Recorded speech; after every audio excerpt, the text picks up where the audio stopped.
በናይጄሪያ የታገቱ መምህራን ተማሪዎችና ልጆች እንዲፈቱ የጸሎት ጥሪ ቀረበ። በናይጄሪያ ካቶሊካዊት ቤተክርስቲያን በኦዮ ሀገረ ስብከት ብፁዕ አቡነ ኢማኑኤል አዴቶሴ በናይጄሪያ ኦዮ ግዛት በትምህርት ቤቶች ላይ በተሰነዘረ ጥቃት ታፍነው ለተወሰዱ መምህራን ተማሪዎችና ልጆች በሰላም እንዲፈቱ ጥሪ አቅርበዋል። በጣም አሳዛኝ ክስተት በማለት ድርጊቱን የገለጹት ብፁዕነታቸው ሁሉም ካቶሊካውያን በቅዳሴዎችና በጸሎት የተጎዱትንና የታገቱትን እንዲያስቡ አሳስበዋል።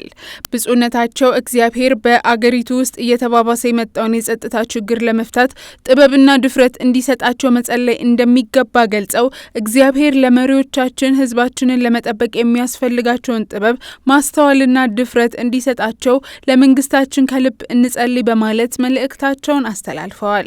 ብፁዕ አቡነ ኢማኑኤል የጸሎትን ኃይል አጽንኦት ሰጥተው ውድ ወንድሞችና እህቶች ጸሎት ያለን ታላቅ ኃይል በመሆኑ ሙሉ ለሙሉ እንጠቀምበት።